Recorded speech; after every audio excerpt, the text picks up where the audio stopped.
नमस्कार दोस्तों, आप सभी को राजेश कमल इंग्लिश गुरु चैनल पर स्वागत है। कैसे हैं दोस्तों? उम्मीद करता हूं बहुत अच्छे होंगे। तो चलिए, आज की जैसा कि वीडियो के स्क्रीन में आप देख रहे हैं, आज का चैप्टर हम लोग का है यूज ऑफ मॉडल वर्ब, यानी मॉडल वर्ब का प्रयोग। ब्रैकेट में लिखा हुआ है एक्शन बेस्ड, यानी ये मॉडल वर्ब जो है एक एक्शन बेस्ड यानी कार्य पर आधारित है, काम पर आधारित है। और मॉडल वर्ब का ये पार्ट वन, इसका पार्ट वन हिस्सा को हम बता रहे हैं। इसका दो वीडियो बनाएंगे। मॉडल वर्ब का एक आपका एक्शन बेस्ड होगा और एक एग्जिस्टेंस बेस्ड होगा। एक्शन बेस्ड पार्ट वन है, लेकिन एग्जिस्टेंस बेस्ड आपका पार्ट टू होगा। तो मॉडल वर्ब पर दो वीडियो बनाएंगे, लेकिन ये पहला वीडियो जो आज हम बनाने जा रहे हैं, इसी को विस्तार से समझाएंगे कि मॉडल वर्ब में जो है किस प्रकार से एक एक्शन, एक कार्य का प्रयोग किया जाता है और सेंटेंस को बनाया जाता है। तो इस सेंटेंस पर जो है कि आपको एक एक करके सबसे पहले परिचय कराएंगे कि मॉडल वर्ब में कौन सा हेल्पिंग वर्ब के रूप में प्रयोग आएगा और कौन सा वर्ब फॉर्मेट लगेगा। इसके बाद जो है कि इसका सुपर सिक्स, और वो भी एक नए अंदाज से। आज आपको सुपर सिक्स सिखाएंगे एक नए तरीके से, जैसा कि chapter one, chapter two, chapter three में सिखाए थे, उससे हट करके सुपर सिक्स बनाने का तरीका सिखाएंगे। तो आज आप लोग को जो है किस प्रकार से एक सेंटेंस को एक फैमिली के रूप में लेकर के चलते हैं और उसको एक फैमिली के रूप में एक रूपरेखा और आकार देते हैं, तो इस पर आज चर्चा करेंगे। आज का वीडियो जबरदस्त होने जा रहा है। तो शुरू से लेकर अंत तक देखिएगा, शुरू से अंत तक जाते जाते पूरी तरह से समझ में आएगा। बीच में थोड़ा सा हल्का सा अटपटा लगेगा, लेकिन धीरे धीरे जैसे जैसे आगे बढ़ेंगे आपको बहुत ही बेहतरीन वीडियो आपका लगता चला जाएगा। चलिए तो देखते हैं। जैसे यूज ऑफ मॉडल वर्ब में जो है 7 पॉइंट्स पर हम चर्चा किए हैं।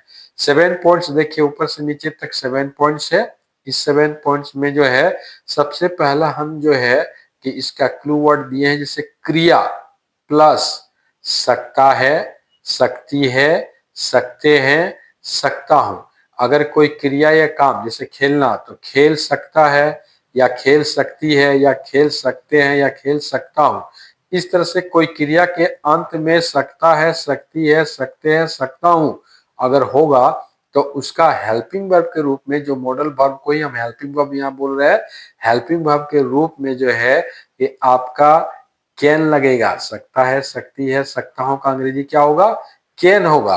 और कैन के तुरंत बाद जो वर्ब आएगा, जो एक्शन वर्ड आएगा, वो एक्शन वर्ड किस फॉर्म में होगा, किस रूप में होगा? तो वो अपना V1 फॉर्म में होगा, वर्ब वन का रूप में होगा। तो इस तरह से एक सेंटेंस में जहां मॉडल वर्ब बोलिए या हेल्पिंग वर्ब बोलिए, कैन के रूप में आएगा और उसका वर्ब फॉर्म जो एक्शन बेस्ड वर्ब रहेगा वो अपना V1 फॉर्म में आएगा। तो आप ये सोचते हैं शुरू में डॉट डॉट क्या दिया हुआ है, लास्ट में डॉट डॉट, ये किसका स्थान है?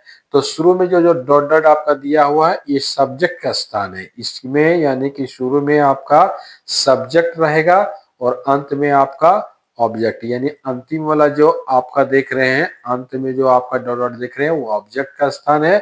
शुरू में डॉट डॉट देख रहे हैं वो सब्जेक्ट का स्थान है। तो सभी सब्जेक्ट के साथ सकता है, सकती है, सकताओं के लिए कैन लगेगा। तो यहाँ पर जो है ये मेन आपको यहाँ का मॉडल वर्ब या हेल्पिंग वर्ब और वर्ब को फॉर्म को देखना है। तो इस वाक्य में आप याद रखिएगा, सकता है, सकती है, सकता हूं का कैन हो गया और वर्ब फॉर्म इसके साथ प्लस V1 लगेगा। लेकिन यही अगर किसी क्रिया के अंत में कोई क्रिया रहेगा और क्रिया के अंत में सकता है, सकती है, सकता हूं नहीं, बल्कि क्रिया के अंत में चाहिए, चाहिए वर्ड से समाप्ति होगा सेंटेंस का, तो वैसे जगह पर चाहिए का अंग्रेजी क्या हो जाएगा? शुड होगा। ये सब रट लेना है आपको घर में। चाहिए का अंग्रेजी क्या होगा? शुड होगा। और शुड के बाद जो वर्ब फॉर्म आएगा यहाँ पर भी V1 होगा, वर्ब वन होगा। और शुरू का डॉट डॉट और लास्ट का डॉट डॉट तो समझ ही रहे, शुरू का डॉट डॉट सब्जेक्ट का स्थान है और लास्ट का डॉट डॉट ऑब्जेक्ट का स्थान है। तो मेन आपको चाहिए का अंग्रेजी शुड पर ध्यान देना है और क्रिया आपका V1 लगेगा। शुड के तुरंत बाद वर्ब आएगा तो हमेशा V1 फॉर्म में होगा। चलिए, तो ये समझे कि भाई कि चाहिए वाला वाक्य में ऐसा है। अब अगर चाहिए ना हो कोई क्रिया, यानी कोई काम रहेगा और उसके अंत में अगर रहेगा अवश्य चाहिए, यानी वाक्य में कहीं पर भी अवश्य और चाहिए का इस्तेमाल होगा, ठीक है, मुझे अवश्य क्रिकेट खेलना चाहिए, मुझे अवश्य पढ़ना चाहिए। इन सेंटेंस में अवश्य और चाहिए का इस्तेमाल होगा। तो अवश्य चाहिए के लिए मॉडल वर्ब या हेल्पिंग वर्ब क्या है आपका? मस्ट है। तो अवश्य चाहिए का अंग्रेजी रट लेना है क्या? मस्ट। और अंत में जो है इसके बाद जो वर्ब आएगा, तुरंत वर्ब आएगा, तो वो वर्ब कौन सा रूप में होगा? V1 रूप में होगा, वर्ब फॉर्म का 1 रूप में होगा। हर एक वर्ब का 5 रूप होता है, V1, V2, V3, V4, V5, लेकिन इसमें आपका वर्ब 1 रूप होगा। अब चलते हैं इसका नेक्स्ट पॉइंट में चलते हैं, पॉइंट नंबर 4। इसमें भी क्रिया है, काम है कोई, उसके बाद तुरंत जो है सका, सकी, सके, इस तरह का अगर वर्ड रहेगा, क्रिया प्लस सका, सकी, यहाँ सिर्फ हम सका दिए हैं, लेकिन क्रिया प्लस सका, सकी, सके, अगर इस तरह से वाई का समाप्ति होगा, जैसे मैं ट्रेन पकड़ सका, वह गीत गा सकी, इस तरह से अंत में सका सकी में समाप्त होगा, तो सका सकी का अंग्रेजी क्या होगा? कुड होगा। कुड होगा मॉडल वर्ब के रूप में या हेल्पिंग वर्ब के रूप में कुड होगा, और इसके साथ भी जो है वर्ब 1 ही फॉर्म आएगा। कौन सा फॉर्म आएगा? वर्ब 1 आएगा आपका। और ये डॉट डॉट बार बार समझाने की जरूरत नहीं, शुरू में डॉट डॉट जो है वो सब्जेक्ट का स्थान है, लास्ट में डॉट डॉट है वो ऑब्जेक्ट का स्थान है। मेन इसका हेल्पिंग और मेन वर्ब को ध्यान रखना है। तो सका का अंग्रेजी कुड और क्रिया का अंग्रेजी V1 हो गया। अब इसके बाद चलिए देखिए, इसके बाद से थोड़ा सा दिमाग लगाइएगा। इसके बाद से जो है 3 आपका पास्ट टेंस फॉर्म में है, सकता था, चाहिए था और अवश्य चाहिए था। ये तीनों में अंत में था आया है। देखिए ऊपर में आपका सकता है तो उसके लिए कैन है, लेकिन सकता था होगा तो उसके लिए कैन नहीं होगा, बल्कि सकता था का अंग्रेजी क्या हो जाएगा? Could have. कुड और हैव, कुड हैव मिल करके सकता था होगा। सिर्फ कुड से नहीं, कुड हैव बोलिएगा तो सकता था, और इसके साथ जो वर्ब फॉर्म होगा पहले के भांति V1 नहीं होगा, बल्कि क्या होगा? V3 होगा। इसमें वर्ब 3 का प्रयोग होगा, यानी कुड हैव जैसे ही लग जाएगा उसके बाद वर्ब 1 नहीं बल्कि वर्ब 3 हो जाएगा। तो ये कुड हैव किसका हिंदी हुआ? सकता था, सकती थी, सकते थे का हिंदी का इंग्लिश हुआ कुड हैव। तो ये हो गया भाई कि क्रिया, यानी वो क्रिकेट खेल सकता था, वो गीत गा सकता था, वो अंग्रेजी बोल सकता था। ये सब वाक्य में कुड हैव प्लस V3 होगा। ये सब वाक्य में कुड हैव प्लस V3 होगा। वहीं पर क्रिया के बाद चाहिए था होगा, तो चाहिए था का फिर कुड हैव नहीं देना है, चाहिए था का फिर क्या देना है? चाहिए था का should have, should have plus V3। देखिए वर्ब फॉर्म V3, जहां शुड हैव फिर जुट गया, फिर इसमें भी V3 होगा। तो उसे क्रिकेट खेलना चाहिए था, उसे पढ़ना चाहिए था, इसी फॉर्मूला में होगा शुड हैव प्लस V3। यानी कि यहाँ सब शुरू में डॉट डॉट है सब्जेक्ट का स्थान, लास्ट में डॉट डॉट ऑब्जेक्ट का स्थान, और शुड हैव जो लगा तो यहाँ पर इसका जो है शुड और हैव दोनों मिलकर के चाहिए था का अर्थ निकाला, और इसमें V3 लगा। उसी तरह से इसमें भी V3 लगा। इसी तरह से जो है क्रिया प्लस अवश्य चाहिए था। देखिए सिर्फ अवश्य चाहिए देखिएगा तो मस्ट है, लेकिन अवश्य चाहिए था, ध्यान देने वाली बात है, अवश्य चाहिए था, तो फिर यहाँ पर क्या हो जाएगा? मस्ट हैव, मस्ट नहीं मस्ट हैव, और इसके साथ भी वर्ब का कौन सा रूप? तीसरा रूप V3 हो जाएगा। तो मस्ट हैव प्लस V3। तो इस तरह से पहले इसको आप समझे कि कौन जो है कि कौन सा जो अंत में रहेगा। हिंदी में सकता है, सकती तो कैन लगेगा, हिंदी में क्रिया के अंत में चाहिए रहेगा तो शुड, क्रिया के अंत में अवश्य चाहिए तो मस्ट, क्रिया के अंत में सका सकी रहेगा तो कुड, क्रिया के अंत में सकता था सकती थी रहेगा कुड हैव, क्रिया के अंत में चाहिए था रहेगा तो शुड हैव, क्रिया के अंत में अवश्य चाहिए था होगा तो मस्ट हैव। तो जहां से था का सेंस वहीं पर V3 लगा है और हैव लगा, बाकी में अपना जो मॉडल वर्ब का तुरंत वर्ब 1 लगा। तो ये अब इसी का इस्तेमाल लेकर के एग्जाम्पल 1 2 3 इस तरह करके सबका सुपर 6 एग्जाम्पल भी देंगे, सुपर 6 भी समझाएंगे। लेकिन उससे पहले एक नया तरीका का हम बात किए हैं, ये अंग्रेजी सेंटेंस में किस प्रकार से सब्जेक्ट वर्ब और ऑब्जेक्ट होता है, तो उसको एक परिवार के रूप में, एक सदस्य के रूप में बना करके कैसे सुपर 6 तोड़ेंगे। आज का इस वीडियो में यही मजेदार चीज है जो आपको धीरे धीरे आगे की बढ़ते बढ़ते बहुत अच्छा समझ में आएगा। अब चलिए परिचय करवाने जा रहे हैं। अब देखिए यहाँ पर एक नंबर में देखिए, जिसको सब्जेक्ट, सब्जेक्ट को शॉर्ट में हम एस लिखे हैं, एस फॉर सब्जेक्ट समझिएगा। तो सब्जेक्ट, जैसे इंग्लिश सेंटेंस में कोई सब्जेक्ट होता है, तो सब्जेक्ट जो होता है ना, कर्ता जो होता है, उसको एक परिवार जैसा हम बना रहे हैं। उसका जो कैरेक्टर बनाए हैं वो उसका रोल दिए हैं मालिक का। एक परिवार में सबसे हेड मुखिया जो होता है घर का, वो मालिक होता है। तो उसको मालिक का दर्जा जो है किसको दिया, सब्जेक्ट को बनाए हैं मालिक। तो चलिए भाई कि सब्जेक्ट को हम आगे फिर मालिक बोलेंगे, तो जैसे मालिक बोलेंगे कि देखिए इस परिवार में सबसे पहले मालिक आया है, तो मालिक जैसे बोलेंगे समझिएगा सब्जेक्ट आया है। उसके बाद नंबर 2 में देखिए हेल्पिंग वर्ब, जिसको यहाँ मॉडल वर्ब बोल रहे हैं, वो उसका नाम हेल्पिंग वर्ब भी है। तो मॉडल वर्ब या हेल्पिंग वर्ब जिसको बोल रहे हैं सहायक क्रिया, जैसा कि पिछला वीडियो में हम दिखा चुके हैं। जो है कि टोटल हेल्पिंग वर्ब 24 होता है, कौन कौन, वहां से जाकर देख लीजिएगा। उस वर्ब का लिंक भी हम दे दे रहे हैं डिस्क्रिप्शन में, वहां से भी देख लीजिएगा कौन हेल्पिंग वर्ब है। तो हेल्पिंग वर्ब जो है, जिसको शॉर्ट में एचवी भी हम कभी कभी बोलेंगे, तो एचवी मतलब हेल्पिंग वर्ब। और हेल्पिंग वर्ब को एक कैरेक्टर दिए हैं इसको। हेल्पिंग वर्ब को एक कैरेक्टर मिला है, किस चीज का कैरेक्टर मिला, नौकर। इसको नौकर, हेल्पिंग से हेल्पर, तो मालिक का हेल्प करने के लिए वो हेल्पर चाहिए ना भाई। तो एक हेल्पर के रूप में किसको बनाए हैं, नौकर। तो नौकर किसको बोल रहे हैं, हेल्पिंग वर्ब को हम नौकर बोल रहे हैं।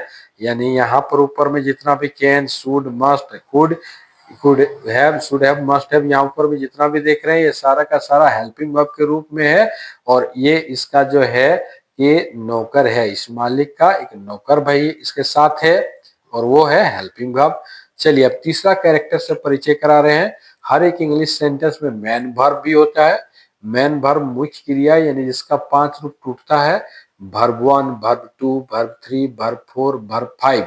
5 एक्शन रूप उसका टूटता है।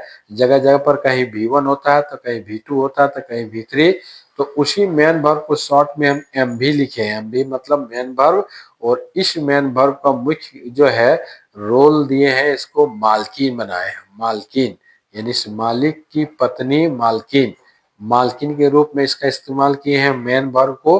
परिवार के सदस्य में मैन वर्ब का रोल क्या है, मालकिन। उसके बाद जो है चौथा नंबर में देखिए ऑब्जेक्ट। ऑब्जेक्ट का शॉर्ट फॉर्म में ओ लिखे, ओ मतलब ऑब्जेक्ट। तो ऑब्जेक्ट, अब ऑब्जेक्ट का क्या कैरेक्टर मिला है ना, ऑब्जेक्ट को कैरेक्टर मिला है बच्चा का। यानी एक परिवार में मालिक है, मालकिन है, तो भाई उसमें एगो बच्चा भी रहना चाहिए। तो एगो बच्चा का रोल उसको मिला है, यानी ऑब्जेक्ट को हम क्या बोल रहे हैं, बच्चा। बच्चा मतलब ऑब्जेक्ट।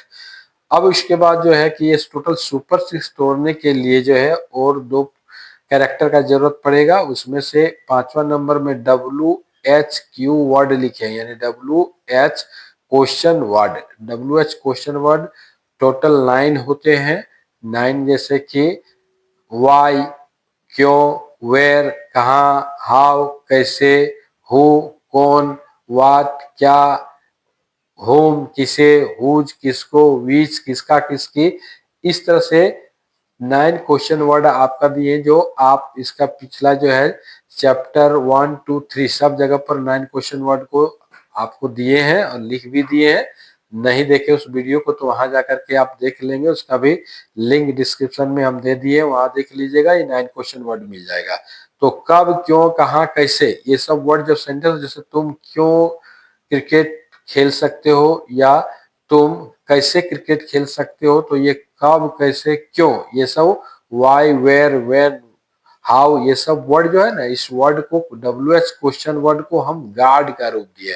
जैसे एक फैमिली है, एक फ्लैट में रह रहे हैं, तो उस फ्लैट के नीचे में देखिएगा कि आपका जो है ये आपका एक गार्ड रहता है, सिक्योरिटी गार्ड रहता है। तो वही गार्ड जो है सुरक्षा कर्मी का रोल उसको दिए हैं। यानी कि नीचे में सुरक्षा कर्मी का रोल किसको दिए हैं, WH क्वेश्चन वर्ड को। WH क्वेश्चन वर्ड को हम क्या बोल रहे हैं, गार्ड बोल रहे हैं, ठीक है। तो टोटल WH क्वेश्चन वर्ड को गार्ड का रोल मिला हुआ है, सुरक्षा गार्ड, सुरक्षा कर्मी के रूप में। और एक सेंटेंस को बनाने के लिए बीच बीच में बार बार नेगेटिव वर्ड आएगा, नॉट। नॉट मतलब नहीं, नहीं वर्ड का इस्तेमाल होगा, तो वही नहीं का अंग्रेजी होता है नॉट। इसको शॉर्ट में लिखिएगा तो एन एपोस्ट्रोफी देके टी, यानी हेल्पिंग वर्ब या मॉडल वर्ब के अंत में एन लगा दीजिए, एपोस्ट्रोफी दे दीजिए टी, तो आपका हो गया नॉट का प्रयोग हो गया। नॉट नेगेटिव वर्ड जो है, ये नेगेटिव वर्ड को जो है कि हम क्या दर्जा दिए, कचरा का। कचरा एक घर में जैसे है कि फैमिली मेंबर उठते बैठते चलते फिरते हैं तो घर में क्या है, धूल हो जाता है, कचरा हो जाता है।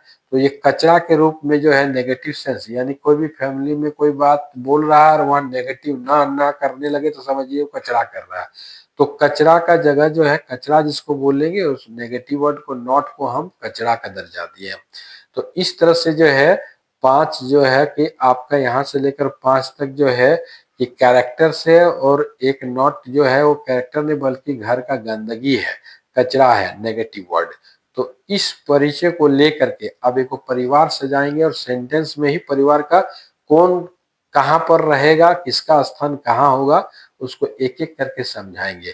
तो अब इसमें देखिए सबसे पहला वाइक एग्जाम्पल, जो एग्जाम्पल वो ऊपर में हम पॉइंट नंबर 1 लिखे थे, उसमें था क्या, क्रिया प्लस सकता है, सकती है, सकता हूं, उसी पर आधारित एक एग्जाम्पल दी। ये एक्स मतलब एग्जाम्पल, जैसे मैं अंग्रेजी बोल सकता हूं। देखिए इस वाक्य को ध्यान से, मैं अंग्रेजी बोल सकता हूं।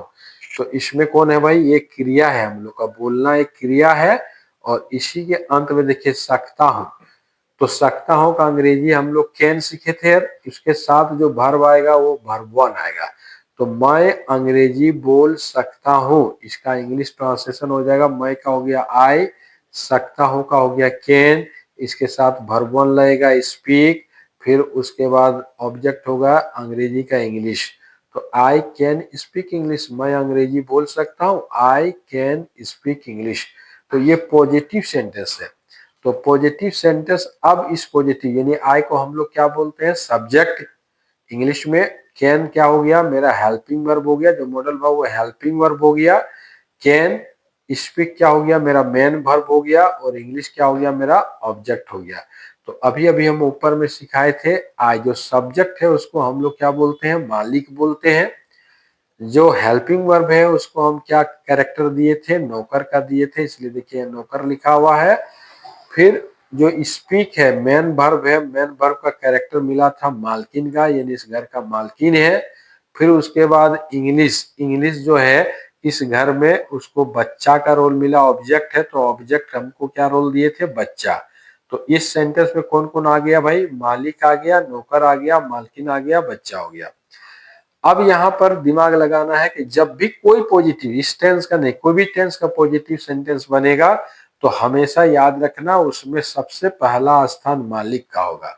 सबसे पहले परिचय किसका होगा, मालिक का होगा भाई। मालिक होगा तो मालिक है, तो मालिक मालिक की तरह कैसे होगा, जब तक कि उसके साथ एक नौकर ना हो। तो वो मालिक के जो है पीछे पीछे उसका बैग उठाए हुए उसका एक नौकर रहता है। यानी कि पॉजिटिव सेंटेंस में देखिए स्थान कैसे हम बैठा रहे हैं, सबसे पहले कौन खड़ा रहता है, मालिक। मालिक के पीछे बैग लेके कौन खड़ा रहता है, नौकर। ठीक है, नौकर। घर में नौकर है तो बैग थोड़ी है कि मालकिन उठाएगी या बच्चा उठाएगा, तो उसका बैग पीछे पीछे लेकर के नौकर खड़ा रहेगा। और नौकर के बाद सज धज करके जो है कि मालकिन, यानी मेन वर्ब जो है मालकिन, फिर सज धज करके आएगी, उसके बाद वो उसके पीछे आएगी मालकिन, यानी मालकिन का रोल हो जाएगा। और मालकिन का छोटा बच्चा है पल्लू पकड़ते हुए पीछे पीछे, उसके मालकिन का तुरंत पीछे कौन रहेगा, बच्चा रहेगा। तो ये चीज दिमाग लगाना, कभी भी कंफ्यूजन करोगे कि भाई इस सेंटेंस में किस सब्जेक्ट को कहाँ रखे, वर्ब को, हेल्पिंग वर्ब कहाँ रखे, मेन वर्ब कहाँ रखे, और ऑब्जेक्ट कहाँ रखे, तो उसका एक परिवार का सदस्य के रूप में समझा दिए कि सब्जेक्ट यानी मालिक सबसे पहले मालिक रहेगा, अर्थात सबसे पहले सब्जेक्ट रहेगा। उसके पीछे पीछे बैग उठाए हुए नौकर रहेगा, नौकर यानी हेल्पिंग वर्ब रहेगा। उसके पीछे पीछे सज धज करके कौन पीछे से आएगी, मालकिन आएगी, यानी मेन वर्ब रहेगा। उस मालकिन के पीछे पीछे पल्लू पकड़ के कौन आएगा, ना बच्चा आएगा, तो बच्चा यानी ऑब्जेक्ट लास्ट में रहेगा। तो इस तरह से मालिक, नौकर, मालकिन और बच्चा का स्थान हुआ। आई कैन स्पीक इंग्लिश, तो ये पॉजिटिव सेंटेंस में ऐसा हुआ। ठीक है, तो इसको थोड़ा सा याद रखने का कोशिश कीजिएगा, एक बार खाली याद रख लीजिए तो टोटल सेंटेंस में आपको आराम से बनने लगेगा। भाई पॉजिटिव में सबसे पहले मालिक होता है, फिर नौकर होता है, फिर मालकिन होता है, फिर बच्चा होता है। अब इसका दूसरा जो नेगेटिव सेंटेंस पर चर्चा करते हैं, तो नेगेटिव सेंटेंस जैसे हो गया मैं अंग्रेजी नहीं बोल सकता हूँ, ये दूसरा वाक्य मैं अंग्रेजी नहीं बोल सकता हूँ। तो अब ध्यान दीजिए, यहाँ जैसे ही नहीं आया है, ये नहीं वर्ड नेगेटिव वर्ड है। नेगेटिव वर्ड को क्या रोल दिया गया था, इसको कचरा बोला जा रहा था। नेगेटिव को हम क्या बोल रहे थे, कचरा बोल रहे थे। नेगेटिव नहीं को नॉट, और नॉट मेरा कचरा है। तो अब इस वाक्य में कचरा जो है भाई, तो अब इमेजिन करो कि एगो परिवार है जिसमें मालिक है, मालकिन है, नौकर है, बच्चा है।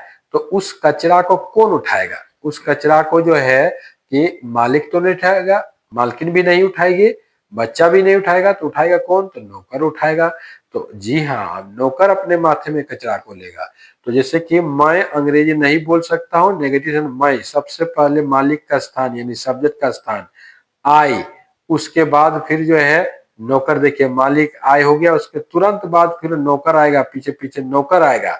लेकिन नौकर जो है भाई अपने साथ इस बार जो है कचरा भी लेके आएगा, क्योंकि नहीं है, नहीं यानी नॉट, नॉट को हम लोग क्या बोलते हैं, कचरा भी बोलते हैं। तो अपने साथ में क्या लेकर के आएगा, कचरा को लेकर के आया, यानी इसी कचरा को ले आया। तो कैन लिख दिए, ये एन पहले से था इसलिए अलग से और एन देने का जरूरत नहीं, कैन दिए, अपोस्ट्रोफी देके टी दे दिए। कांट, कैन नॉट का शॉर्ट फॉर्म हो गया कांट। तो समझ लीजिए यहीं पर जो है कि आपका नौकर भी है और कचरा भी है, दोनों चीज इसमें समाया हुआ है। देखिए इसमें आपका नौकर कैन हो गया और इसी में नॉट आपका आ गया कचरा के रूप में, यानी दोनों का दोनों यहाँ पर समाया हुआ है। यानी इस जगह पर क्या है कि दोनों चीज आपका समाया हुआ। मैं अंग्रेजी नहीं बोल सकता हूँ, तो मालिक आया, फिर नौकर, फिर अपने साथ कचरा। हमेशा याद रखिएगा, अगर सेंटेंस में कचरा रहेगा तो उस कचरा को नौकर के माथे में थूक दीजिएगा, नौकर अपने माथे में ले लेगा। तो यहाँ कांट हो गया, उसके बाद मालकिन रहेगी स्पीक, मालकिन क्या मेन वर्ब हो गया स्पीक। उसके बाद कौन रहेगा, बच्चा रहेगा, बच्चा यानी इंग्लिश। तो हो गया आई कांट स्पीक इंग्लिश, मैं अंग्रेजी नहीं बोल सकता हूँ। तो मैं अंग्रेजी नहीं बोल सकता हूँ, इसका ट्रांसलेशन क्या हो गया, आई कांट स्पीक इंग्लिश। देखिए अब ये नेगेटिव में स्थान देखिए, जब भी कोई नेगेटिव सेंटेंस बनाइएगा याद कीजिएगा सबसे पहले हम जो है मालिक को आगे रखेंगे, सबसे पहले मालिक अर्थात सब्जेक्ट को, उसके बाद नेगेटिव सेंटेंस में उसके बाद तुरंत पीछे ही नौकर रहेगा। कौन रहेगा, नौकर। नौकर यानी कैन हो गया, इस वाइक का नौकर कैन है तो नौकर हो गया। लेकिन वाइक में नहीं है, भाई नहीं तो कचरा है, तो कचरा कौन उठाएगा ना, नौकर ही उठाएगा। इसलिए नौकर यानी कैन के ही माथे में नॉट को लगा दिए हैं। तो कांट नौकर प्लस कचरा कर दिए, नौकर के साथ फिर कचरा भी हो गया, तो नौकर कचरा कांट हो गया। उसके पीछे में फिर कौन रहेगा, मालकिन, मालकिन यानी मेन वर्ब स्पीक हो गया। उसके पीछे कौन रहेगा, बच्चा, बच्चा यानी इंग्लिश, यानी इंग्लिश ऑब्जेक्ट आपका हो गया। तो आई कांट स्पीक इंग्लिश, मैं अंग्रेजी नहीं बोल सकता हूँ, आई कांट स्पीक इंग्लिश। तो इस तरह से जो है कि हम जो है कि सेंटेंस नंबर जो है सेकेंड 2 को हम समझाएं, सुपर 6 में पॉजिटिव और नेगेटिव को समझाएं। अब इसके आगे चलते हैं अंग्रेजी। अब चलते हैं इसका तीसरा, सुपर 6 में अब तीसरा जो है सेंटेंस को सीखने के लिए चलते हैं। तो इसका तीसरा सेंटेंस है, क्या मैं अंग्रेजी बोल सकता हूँ। तो शुरू का चैप्टर में हम सिखाए थे जो भी वाक्य क्या से शुरू होता है उस वाक्य को हम या तो यस नो क्वेश्चन बोलते हैं या स्मॉल क्वेश्चन बोलते हैं। स्मॉल क्वेश्चन मतलब छोटा प्रश्न, क्यों बोला जाता है उसके बारे में चैप्टर 1, 2, 3 में समझाए, उस वीडियो को देखकर आप समझ लेंगे। तो क्या मैं अंग्रेजी बोल सकता हूँ, क्या मैं अंग्रेजी बोल सकता हूँ। अब इसमें भाई कि ये सेंटेंस जब बनेगा तो किसका स्थान कहाँ रहेगा, मालिक पहले रहेगा ना, नौकर पहले रहेगा ना, मालकिन पहले रहेगा। तो इस तरह का वाक्य जब भी यस नो क्वेश्चन या स्मॉल क्वेश्चन का शुरुआत होगा, यानी जब भी कोई हिंदी वाक्य का शुरुआत क्या से होगा, शुरू में ही क्या रहेगा, क्या मैं अंग्रेजी बोल सकता हूँ, तो याद रखिएगा कि उसमें सबसे पहले नौकर होगा। क्यों होगा उसको समझाते, चलिए कहानी की तरफ समझाते हैं। कि परिवार में जो है, घर में जो है मालिक बैठा हुआ है, मालकिन भी है, नौकर भी है, बच्चा भी है। अब बताइए कि उसी समय कोई आकर के दरवाजा खटखटाएगा। अगर कोई दरवाजा खटखटाया तो खटखटाने के बाद दरवाजा खोलने कौन जाएगा, मालिक जाएगा ना मालकिन, ना मालिक जाएगा ना मालकिन जाएगा। घर में नौकर क्यों रखा है, नौकर जाके पता करेगा क्या है नहीं है। तो सबसे पहले क्या होगा कि नौकर जाएगा और दरवाजा को खोलेगा। और खोलेगा और उसके बाद नौकर सबसे आगे जाके पूछेगा क्या है, यानी क्या है, यानी क्या से शुरू होने वाले वाक्य जो है स्मॉल क्वेश्चन है, इसमें सबसे पहले नौकर होगा, मालिक पहले नहीं होगा, नौकर। तो अब आप लोग भी कैन यानी इसको नौकर का दर्जा दिया है, इसको पहचान रहे कि नौकर है, यानी सबसे पहले नौकर चला गया, उसके बाद यानी उसके पीछे कौन रहेगा, मालिक रहेगा, और मालिक के तुरंत पीछे कौन रहेगा, मालकिन, और मालकिन के पीछे कौन रहेगा, बच्चा रहेगा। यानी जो भी सेंटेंस क्या से शुरू होगा, क्या से शुरू होने वाला वाक्य में सबसे पहले आगे चला जाएगा नौकर। कौन सबसे पहले रहेगा, नौकर, यानी कि आपका हेल्पिंग वर्ब। उसके बाद कौन रहेगा, मालिक, मालिक यानी सब्जेक्ट। उसके बाद कौन रहेगा, मालकिन, मालकिन मतलब मेन वर्ब। उसके बाद कौन रहेगा, बच्चा, बच्चा मतलब ऑब्जेक्ट। तो ये आपका यस नो क्वेश्चन या स्मॉल क्वेश्चन जैसे क्या से शुरू होगा, क्या मैं अंग्रेजी बोल सकता हूँ, क्या मैं गीत गा सकता हूँ, क्या वह टीवी देख सकती, जैसे क्या से शुरू होगा, याद रखिएगा मालिक को आगे नहीं रखिएगा, सबसे पहले किसको रखिएगा, नौकर को आगे रखिएगा। तो इस सेंटेंस का नौकर कैन है, सब जगह पर कैन ही नहीं होगा, किसी सेंटेंस में चाहिए रहेगा तो शुड नौकर होगा, तो शुड को आगे कर दीजिएगा।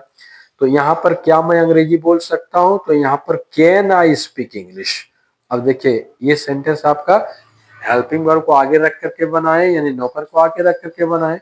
अब यही सेंटेंस का एक चौथा रूप है जिसमें नेगेटिव सेंस होगा। अब क्या मैं अंग्रेजी नहीं बोल सकता हूँ, ये ऊपर वाला वाक्य जैसा ही है, खाली इसमें नहीं आ गया, कचरा आ गया। देखिए नहीं आ गया तो कचरा आया है, तो कचरा भाई हमेशा शुरू से आपको सिखा रहे कि कचरा अपने माथे में उठाकर कौन फेंकता है, नौकर फेंकता है। तो ये क्या से शुरू हुआ है, वाक्य क्या मैं अंग्रेजी नहीं बोल सकता हूँ, तो जो वाक्य क्या से शुरू हुआ उसमें नियमतः सबसे पहले जो है नौकर ही आगे चला जाएगा। नौकर हम किसको बोल रहे हैं, हेल्पिंग वर्ब को।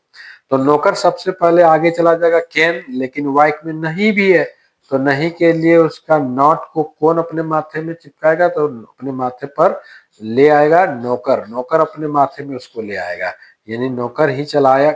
यहाँ पर नॉट आ गया, यानी कांट, यानी शुरू में आपका क्या हो गया, शुरू में नौकर भी आ गया और कचरा भी आ गया। उसके तुरंत बाद फिर मालिक रहेगा आई, फिर उसके बाद मालकिन स्पीक मालकिन रहेगी, फिर उसके बाद बच्चा इंग्लिश बच्चा रहेगा।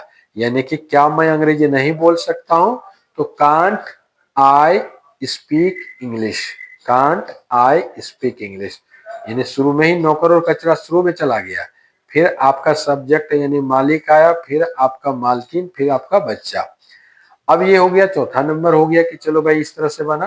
अब तो पांचवा नंबर में देखिए मैं अंग्रेजी क्यों बोल सकता हूं, मैं अंग्रेजी क्यों बोल सकता हूं। अब एक चीज गौर करने वाली है, क्यों, कब, क्यों, कहाँ, कैसे, ये सब वर्ड क्वेश्चन वर्ड होता है।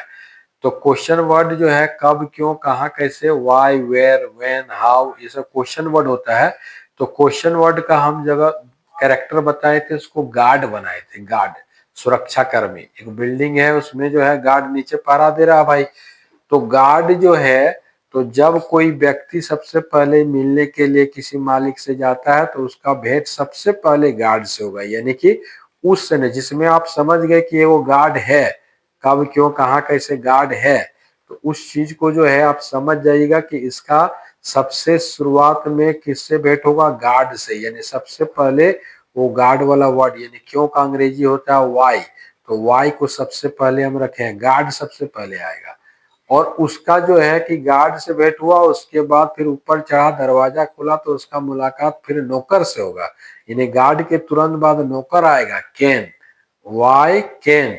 और उसका जो है कि तुरंत बाद फिर कौन आएगा, उसका तुरंत बाद फिर मालिक आएगा, यानी गार्ड पहले आएगा, फिर नौकर आएगा, फिर मालिक आएगा, उसके बाद फिर स्पीक मालकिन आएगी, फिर इंग्लिश बच्चा आएगा।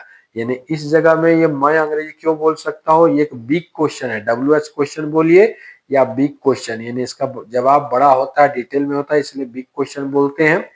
तो इस जगह पर मैं अंग्रेजी क्यों बोल सकता हूँ, तो इस सेंटेंस पर दिमाग लगाइएगा कि कब, क्यों, कहाँ का, इसमें सबसे पहले गार्ड को आगे रखेंगे, उसके बाद जो है नौकर को रखेंगे, उसके बाद मालिक को रखेंगे, फिर मालकिन को, फिर बच्चा को। तो भाई सबसे पहले गार्ड यानी WH क्वेश्चन वर्ड, वाई, उसके बाद नौकर यानी हेल्पिंग ऑफ कैन, उसके बाद मालिक यानी सब्जेक्ट आए, उसके बाद मालकिन यानी मेन वर्ब स्पीक, उसके बाद आपका बच्चा यानी इंग्लिश ऑब्जेक्ट। तो इस तरह हो जाएगा why can I speak English.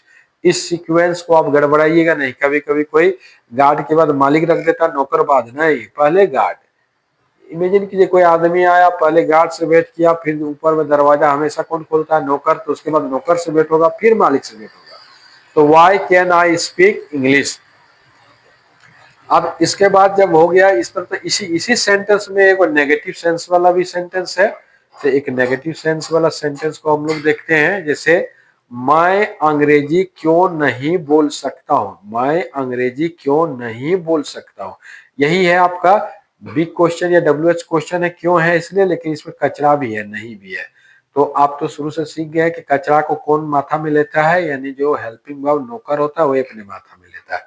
तो इस वाक्य में भी सबसे पहले जो बनेगा, तो इस वाक्य में भी सबसे पहले गार्ड को ही आगे रखेंगे, यानी सबसे पहले गार्ड से मुलाकात होगा किसी से, उसके बाद उसका नौकर से मुलाकात होगा, फिर उसका मालिक से, फिर मालकिन से, फिर बच्चा से। तो यहाँ पर सबसे पहले आपका वाई यानी गार्ड सबसे पहले आया, उसके बाद क्यों भी है और नहीं भी है, तो यहाँ नौकर को लाए और उसमें माथा में नहीं है, कचरा लिए हुए है, नौकर प्लस कचरा। तो वाई कांट, उसके बाद मालिक है, मालिक यानी आई, मालिक जो हो गया वो कौन हो गया, आई। उसके बाद मालकिन है यानी स्पीक, उसका बच्चा यानी इंग्लिश।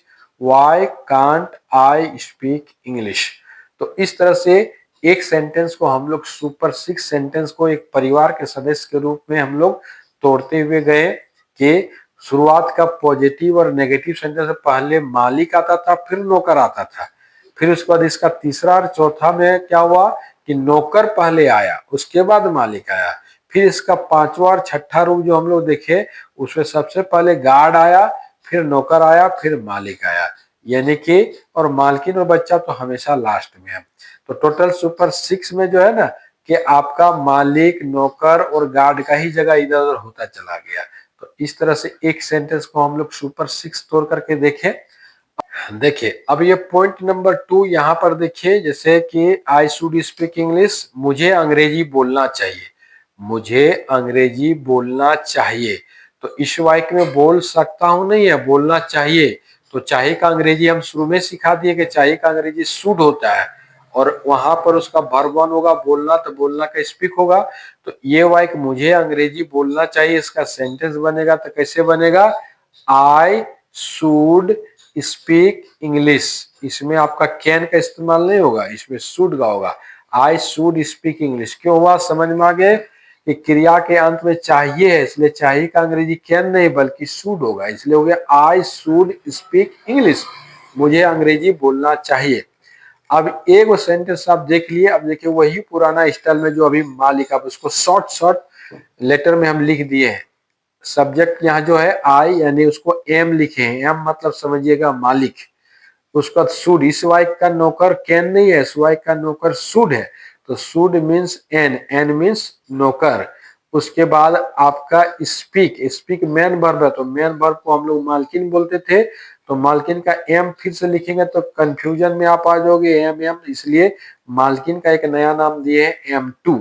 M2 बन बोलेंगे तो समझ जाना कि मालकिन हम बोल रहे हैं।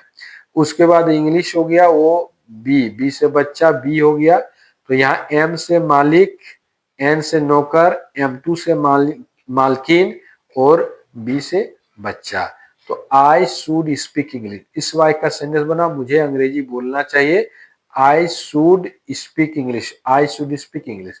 तो इसका भी तो सुपर 6 टूटेगा। तो अब चलते हैं इसका सेकंड सेंटेंस देखिए, मुझे अंग्रेजी नहीं बोलना चाहिए, मुझे अंग्रेजी नहीं बोलना चाहिए। तो नहीं यानी कचरा आ गया, याद कीजिए कचरा अपना माथा में लेके कौन ढोके फेंकता है, नौकर लेता अपना माथा में और उसको नहीं का नोट को लेकर के फेंकता है।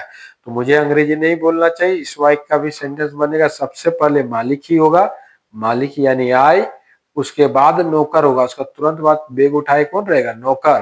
तो नौकर होगा शुड, अब इसमें नौकर शुड है, कैन नहीं है, शुड। अब शुड है भाई, लेकिन इस वाक्य में तो नहीं है, तो नहीं कचरा है, तो कचरा को कौन अपने माथे में लेगा, यानी शुड ही अपने माथे में लेगा। तो शुड और एन एपोस्ट्रोफी देके टी, एन और टी मिलाते तो स्टूडेंट, इसका उच्चारण हो गया स्टूडेंट। तो इसमें नौकर भी है और कचरा भी है, सेंटेंस में नौकर और कचरा भी है। उसके बाद स्पीक जो है आपका मालकिन जो है, मालकिन भी है स्पीक। उसके बाद इंग्लिश यानी ऑब्जेक्ट बच्चा भी है। तो हो गया आई शुडंट स्पीक इंग्लिश, मुझे अंग्रेजी नहीं बोलना चाहिए। I shouldn't speak English. तो इस तरह से ये सेंटेंस नंबर 2 बन गया। यानी ये दोनों सेंटेंस, सेंटेंस 1 और सेंटेंस दोनों में मालिक पहले है, उसके बाद नौकर है, उसके बाद मालकिन है, फिर उसके बाद बच्चा है। आपका सेकेंड वाला में खाली जो है कचरा लिए हुए है।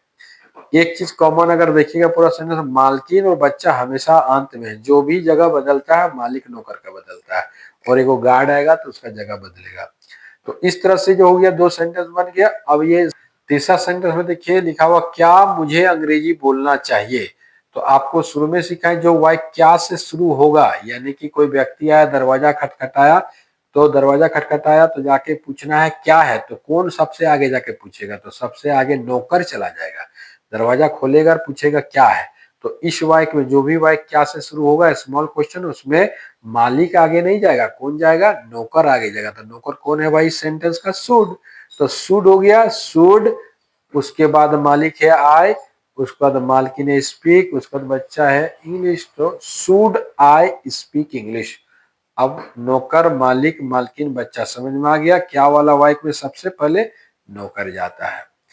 अब इसके बाद चलते हैं जैसे इसका फोर्थ नंबर में, देखिए क्या मुझे अंग्रेजी नहीं बोलना चाहिए। उसी तरह 3 नंबर जैसा ही है, खाली नहीं है यानी कचरा है इस वाक्य में। तो इस कचरा को तो शुरू से सीख रहे हैं कि जो नौकर रहेगा अपने माथे में ले लेगा। तो चलिए क्या से शुरू हुआ भाई, तो सबसे पहले नौकर ही आगे रहेगा। सबसे पहले नौकर आगे है शुड, लेकिन अपने साथ कचरा लिए हुए हैं, नहीं को यहीं पर कचरा को साथे में ले गया, तो शुड और नॉट मिला दे स्टूडेंट। उसके बाद मालिक आ गया आई, उसके बाद मालकिन आ गई स्पीक, उसके बाद बच्चा आ गया इंग्लिश।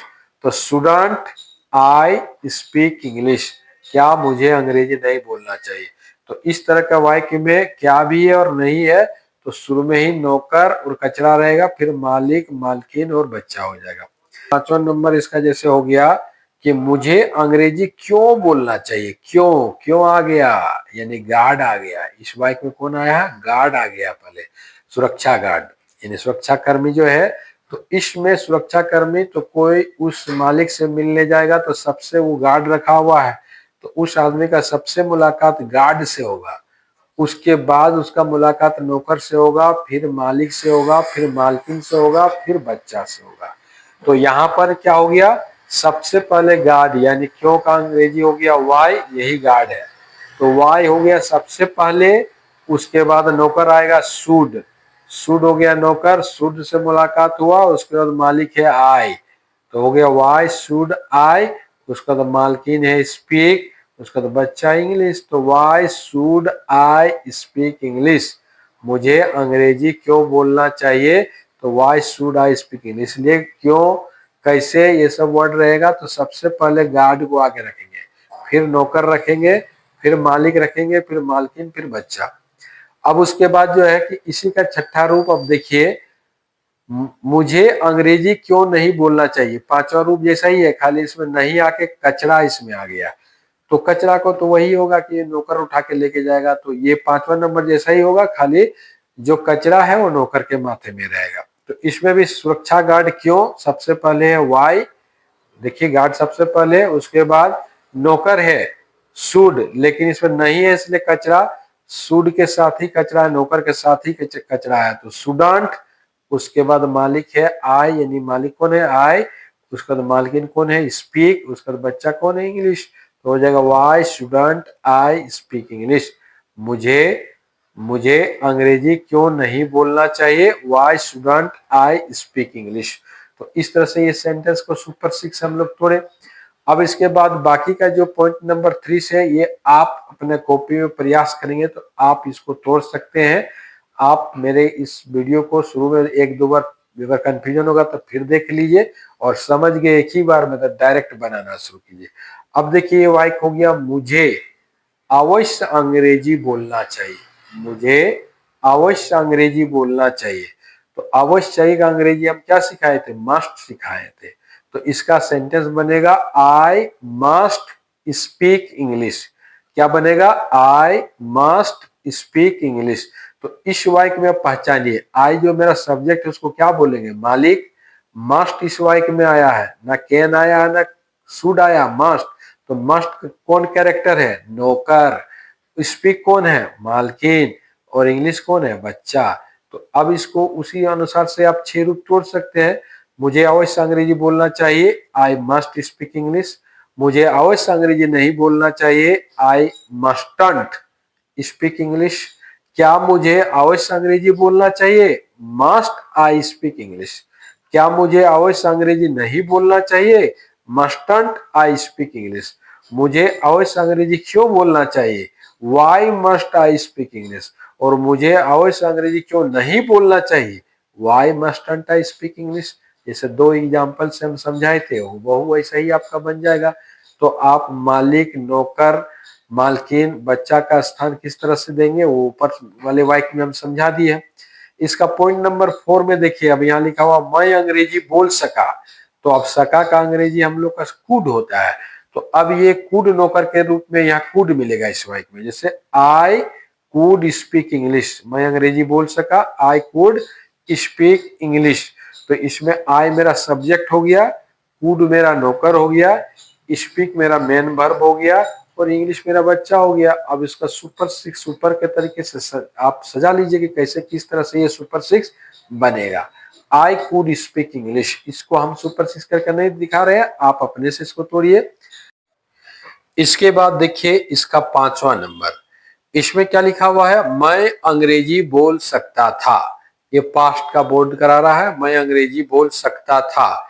तो सकता था का अंग्रेजी हम शुरू में दिखा दिए कि सकता था का कुड हैव होगा और इसके साथ वर्ब फॉर्म V3 लगेगा। तो मैं अंग्रेजी बोल सकता था, इसका ट्रांसलेशन देखिए, I could have spoken English. तो I could have spoken English. अब यहाँ पर पहचान करते हैं भाई, इसमें एक वो नया कैरेक्टर इन कर गया है।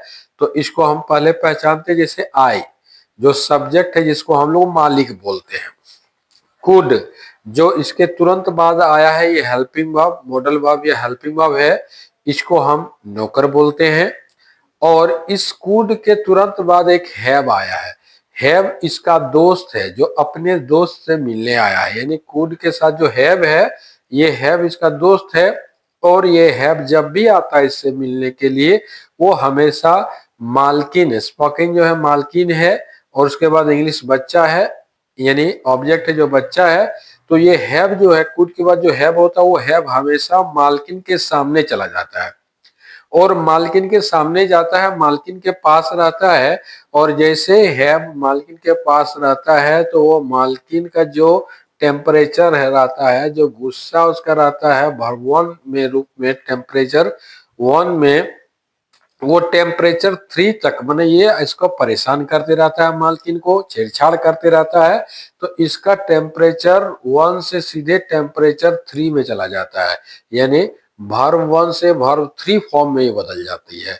यानी कि ये वर्ब जो है सीधे V3 में चला जाता है, क्योंकि ये इतना गुस्सा ही देता है कि इसका गुस्सा वर्ब का, यानी मालकिन का गुस्सा तीसरे आसमान पर, 7वें आसमान नहीं बोल रहे हैं, तीसरे आसमान पर चल जाता है, अर्थात वर्ब 3 रूप में चला जाता है। कब, जब उसमें हैव आ जाता है उसके सामने। तो यहाँ पर देखिए, आई कुड हैव, और हैव के बाद स्पोकन हो गया, आई कुड हैव स्पोकन इंग्लिश। वही स्पीक जो V1 था, वही स्पीक का V3 रूप क्या हो जाएगा, स्पोकन हो जाएगा। तो यहाँ पर ये V3 फॉर्मेट में चला गया, V3 फॉर्म में चला गया। तो I could have spoken English. अब इसका जब सुपर 6 तोड़िएगा, जैसे इसमें मैं अंग्रेजी नहीं बोल सकता था, तो आई कुडंट, कुड में ही नॉट लगाना है, आई कुडंट, यानी कुड जो है, जो नौकर है, ये अपने साथ कचरा लेगा। यानी इस फैमिली का नौकर कुड है, हैव नहीं, हैव तो इसका दोस्त है, कुड का दोस्त है, नौकर का दोस्त आया हुआ है। तो जो भी कचरा उचरा उठा के फेंकेगा, कुड ही फेंकेगा, यानी इसी के माथे में नॉट लगेगा। मैं अंग्रेजी नहीं बोल सकता था, तो हो जाएगा I couldn't have spoken English.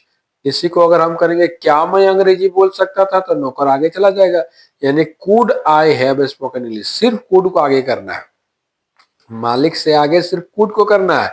Have तो हमेशा मालकिन के सामने ही रहता है, देखिए अंडरलाइन भी किया हुआ है, ये लोग हमेशा एक ही साथ रहता है। और हैव जो है मालकिन को हमेशा V3 फॉर्म में, यानी टेम्परेचर हमेशा 3 में ही इसको रखता है। तो यहाँ पर हो जाएगा, क्या मैं अंग्रेजी बोल सकता था, could I have spoken English. इसका चौथा रूप हो जाएगा, क्या मैं अंग्रेजी नहीं बोल सकता था, तो couldn't I have spoken English. मैं अंग्रेजी क्यों बोल सकता था, why could I have spoken English. और मैं अंग्रेजी क्यों नहीं बोल सकता था, why couldn't I have spoken English. जो भी करना है सिर्फ एक कुड को करना, बाकी ये हैव हमेशा एक साथ रहेगा, हैव स्पोकन इंग्लिश। इसी का छठा रूप देखिए, मुझे अंग्रेजी बोलना चाहिए था, मुझे अंग्रेजी बोलना चाहिए था। तो चाहिए था का कुड हैव नहीं, शुड हैव होगा, शुड हैव। तो मुझे अंग्रेजी बोलना चाहिए था, तो इसका ट्रांसलेशन देखिए, I should have spoken English. तो आई शुड हैव, आई मालिक हो गया, शुड क्या हो गया, नौकर, हैव उस नौकर का दोस्त हो गया, स्पोकन मालकिन हो गई, और इंग्लिश यानी कि बच्चा हो गया। लेकिन हैव जैसे ही आएगा वो दिमाग जो है हमेशा वो भीतरी फॉर्म में चला जाएगा, मालकिन का गुस्सा सीधे तीसरे आसमान पर चला जाएगा। तो इस तरह से हो गया, I should have spoken English. इसका नेगेटिव करेंगे तो I shouldn't have spoken English. इसका स्मॉल क्वेश्चन करेंगे तो should I have spoken English. फिर उसके बाद वाला स्मॉल नेगेटिव क्वेश्चन करेंगे तो shouldn't I have spoken English. फिर बिग क्वेश्चन करेंगे, why should I have spoken English. Big negative question करेंगे तो why shouldn't I have spoken English. उसी तरह से सातवां नंबर देखिए, मुझे अवश्य अंग्रेजी बोलना चाहिए था।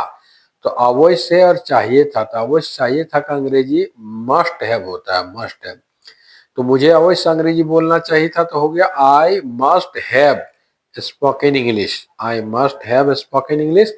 फिर सुपर सिक्स तोड़ेंगे तो सिर्फ मस्ट जो है, इसको ये नौकर को आगे पीछे करेंगे, नौकर का दोस्त के साथ कोई छेड़छाड़ नहीं है, वो हमेशा मालकिन के सामने रहेगा, उसका गुस्सा तीसरा आसमान में टेम्परेचर 3 तक पहुंचा के रखेगा, यानी V3 तक उसका रूप बदल के रखेगा। और इस तरह से सेंटेंस बनते जाएगा। तो मुझे अवश्य अंग्रेजी बोलना चाहिए था, I must have spoken English. मुझे अवश्य अंग्रेजी नहीं बोलना चाहिए था, तो I mustn't have spoken English. क्या मुझे अवश्य अंग्रेजी बोलना चाहिए था, must I have spoken English. क्या मुझे अवश्य अंग्रेजी नहीं बोलना चाहिए था, mustn't I have spoken English. मुझे अवश्य अंग्रेजी क्यों बोलना चाहिए था, why must I have spoken English. और मुझे अवश्य अंग्रेजी क्यों नहीं बोलना चाहिए था, Y mustn't I have spoken English. तो इस तरह से जो है कि सुपर सिक्स को जो है कि शुरू से लेकर यहाँ तक इस वीडियो में मैंने समझाया। आप जो है अगर समझ गए हैं तो इसको फिर से आप अपने कॉपी में सुपर सिक्स बना करके सबको देखिए, इससे आपको पता चल जाएगा कि आप जो है फैमिली को सजा पा रहे हैं या नहीं सजा पा रहे हैं सुपर सिक्स में। तो अगर आप सजाने में कामयाब हो गए तो समझ जाइए सीख गए हैं, और नहीं एक बार में सीख पाए तो दोबारा तीसरा बार वीडियो को आप देखिए। इस तरह से मैंने आज का ये वीडियो यहीं पर समाप्त किया। और अब अंत में जाते जाते मैं आपसे यही अपील करना चाहूंगा कि आप में से जो मेरे चैनल को सब्सक्राइब नहीं किए हैं वे इस चैनल को सब्सक्राइब कर ले, ताकि इसका पार्ट 2 वीडियो, मॉडल वर्क का पार्ट 2 वीडियो जैसे ही डाले आपको नोटिफिकेशन मिले और आप उसको भी देख सके। और अंततः यही कहना चाहता हूं कि आप मेरे वीडियो को लाइक करें, कमेंट करें और अपने दोस्तों के बीच में शेयर करें। Thank you very much.